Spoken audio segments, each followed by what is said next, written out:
Okay, so welcome back to another video on the channel. It's currently 3 AM here in Thailand. I'm doing a YouTube video because I'm that guy. So this is the trade we took on Monday, and we had news, a red folder news event at 10 AM. So I told the signals group, I told the free group that wait until 10 AM until the high impact news comes out. We marked out this buy side level here, and we also marked out this other buy side level here on the 5-minute time frame. Currently on the 3-minute time frame, but we marked out like the 15-minute to 5-minute time frame, the previous swing highs. So let's mark this out quickly.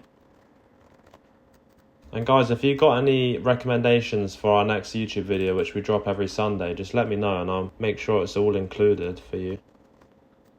Okay, so we've marked out these two buy side levels, and then also we have the news at 10 AM. There you go. So prior to the news, we've swept this buy side level, the upper buy side level, so you can delete this one. And let's drop down into the 1-minute time frame, waiting for this news event to come up now. So we're going to wait until news comes out, and then we're going to see if there's any opportunities for us to execute on. So prior to the news, we've created a swing high. So I'm going to mark this out as a unicorn setup. So after the news, if we displace below this level here, then we're going to be looking for shorts to target these lows. Once you get the hang of trading this type of setup, you'll be able to see it clearly every single day, day in, day out. This setup appears. It may not appear every day on NQ, but it's going to appear somewhere in the market, whether it's on any Forex pairs, NASDAQ, ES, it's going to appear somewhere. The setup appears daily. So this would be the unicorn setup. A unicorn setup is not a pattern setup. It's basically where price sweeps buy side more than once. So it stops people out and it generates extra liquidity, which makes the setup 10 times stronger. And then it would displace below this previous swing low. I hope I'm making this as clear as possible for you guys to understand. If I'm making this somewhat complicated, comment below on how I can improve for the next video. Alright, so let's wait for 10 AM. So the news has come out and caused the displacement. So it's now displaced below that previous swing low. Let's see if we get a bearish fair value gap. We've also got a unicorn setup where it swept buy side more than once. And then we've now got a bearish 1-minute fair value gap, which we can then enter off and put our stops at the highs and target the lows. This is what we've done in the signals room. We caught 98.5 handles. It's that simple. We're inside of the... You got to take notes here. So the macro time is from 9:50 AM to 10:10 AM. That's the time window which we look for our trades. That's the optimal trade entry. So the fact we have a unicorn setup, it's after news, and we have a 1-minute bearish gap to enter off, which makes it a high probability setup. And there you go, it would have filled us there, so we went short just off this 1-minute fair value gap. Can you see how clear that displacement is? It's broken below these previous swing lows, it's displaced down, so price after news has then displaced down, so 1-minute bearish fair value gap and a unicorn model sell. We went short around this level here. Also, I thought I'd be quick to mention about our signals room. We're currently up over around 220 handles on NFP week, which is insane. To be honest, a lot of traders this week, they blew their accounts. NFP week is a pretty choppy, highly manipulated week where you don't want to really enter with high position size. You want to have a low risk. And here's a screen recording of our group, so you can see on Monday we got a massive win. We got first TP and our final TP. It was a crazy day on Monday. We made around like 98.5 handles. It was a massive run. Group fucking loved it. And then on Tuesday we took another trade and we got stopped out for a small loss. This was the only loss we took all week, and it was a very small loss of only, I believe it was around like, it was only a 15 handle loss on Tuesday. And then I put another trade into the group during the AM session, and we got first TP smashed. We got up first TP smashed, so we got a 25 handle profit, so it put us up just above break even on the day, and we was up around 100 handles on the week already. And then Wednesday we took no trades. Yeah, so on Thursday we went short originally,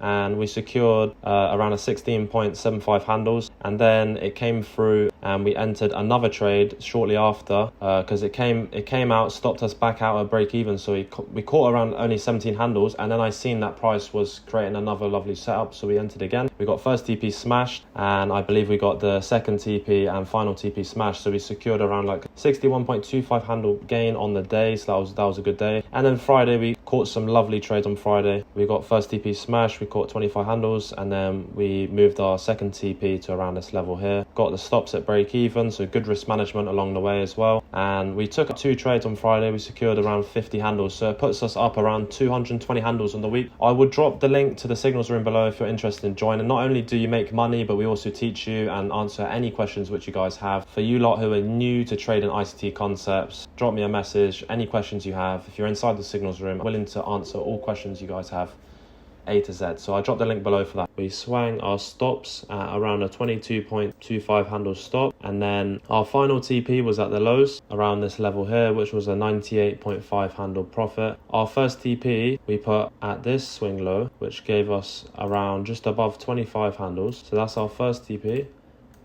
and then our final TP at the lows. So let's see how this trade plays out. There you go, so the first TP was hit. What did we do? We moved our stops to break even, risk-free. So now it's a risk-free trade, and then we trail our stop only when it creates a short-term swing high. We haven't got a short-term swing high yet, so our stops are at break even. And then after this point here, we moved our stops to this swing high here, which it has just created. So now our stops are in a profit. It's not only risk-free, but we're getting stopped out in a profit. And we're either waiting for the final TP or we're waiting to get stopped out in a profit.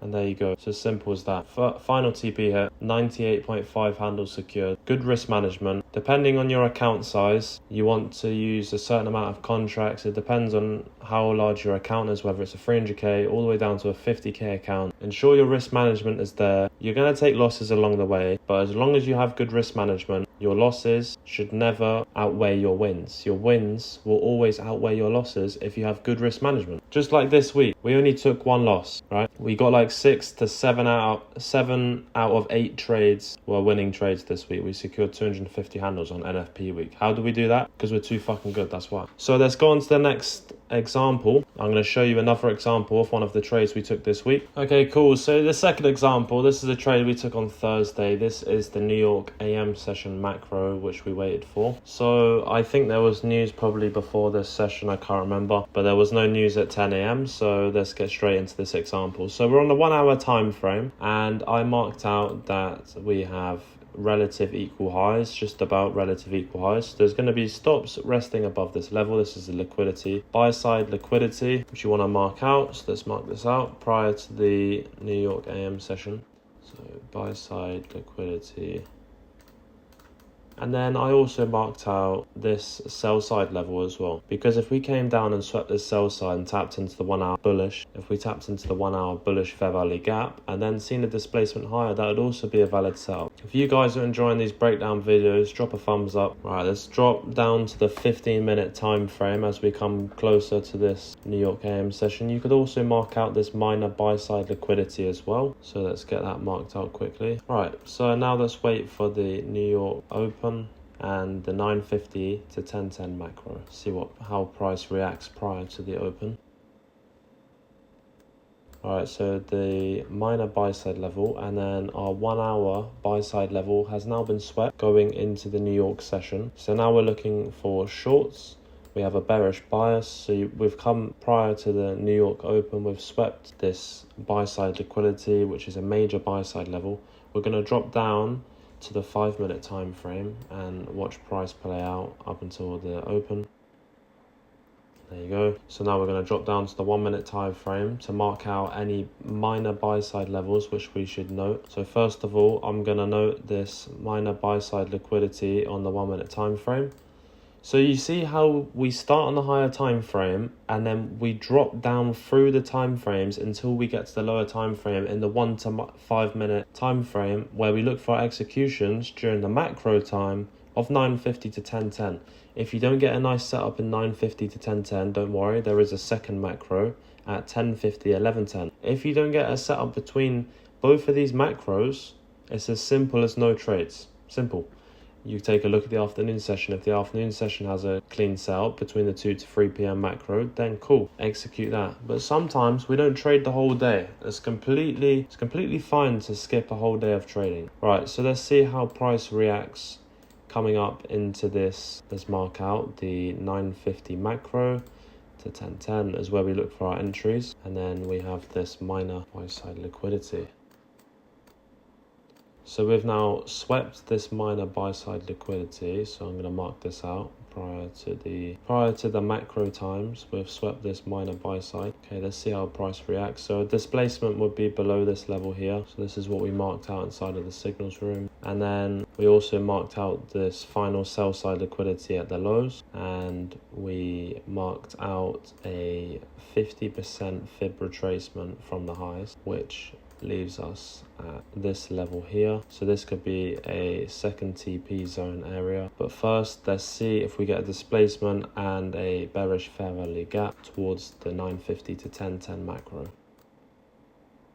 Okay, so we've come down. This wick here, I class this as a displacement. Some people don't and some people do, but personally I class this as a displacement. It's not the strongest displacement, but it's still a displacement. Then you would mark out this bearish 1 minute fair value gap. However, as you can see, we're not on our macro time yet, so we're going to wait. You can see price is displaced through this level, so let's just mark that down quickly. Okay, now let's wait for our macro time.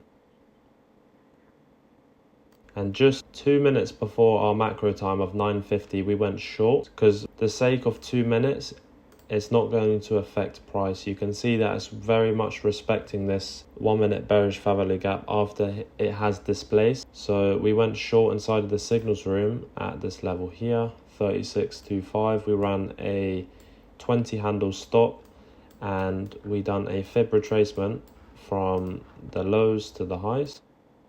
Our second TP was at the 50% level, which is around here, and our first TP was ran at 25 handles. So that's our first TP, second TP, and our final TP. So let's see how this trade plays out. There you go. So the first TP was hit, and then the second TP was hit within the sake of a couple minutes, and then we moved our stops to break even and waited to see whether it ran to our final TP or ran back to break even. And then basically what ends up happening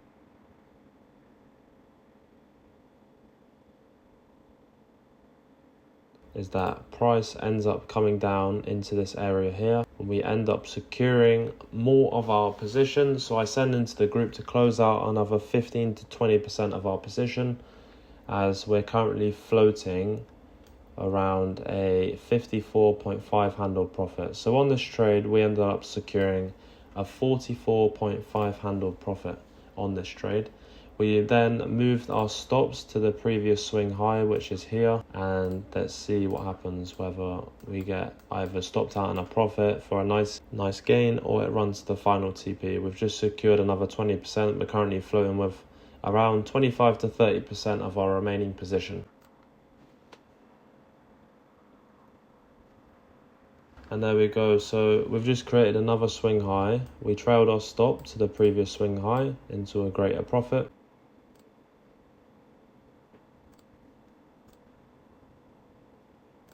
We just created another swing high, and we trailed our stop once again to this swing high into an even greater profit.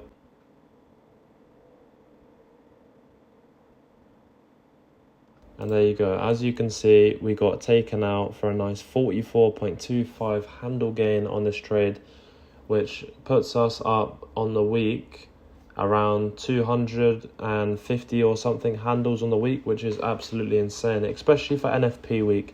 This week you wanted to take with extremely low risk. It's a week where it's highly manipulated and it's unalgorithmic, which makes it very low probability, especially for anyone really. For anyone trading this week, it makes it low probability, and the fact we came out on top is just insane. This is our 11th week in a row running in a profit, which is absolutely great. We're going to have a very strong week next week, as it's no longer NFP. We do have CPI, but it's nothing like NFP. It will be a much more cleaner price action next week, and we'll be able to catch some very clean runners. So yeah, I hope you guys enjoyed this video. I'll leave all of the relevant links which you need below in the description for the signals room. We also have a free group which we got over like 3,000 members inside of. So if you want to join that, I'll see you inside of there. And if you're trying to get funded as well, I'll leave a link below to get your Top Step account. I believe they run a little sale of like 20% off, and I'll also leave a link to get an Apex account as well. So if you're trying to get funded, I'll leave all of the links and everything below. Drop a comment what you're looking for in the next video. I'll see you in the next one. I just did my 39, gotta change my sheets. She be rubbing on my body, sucking till my knees get weak.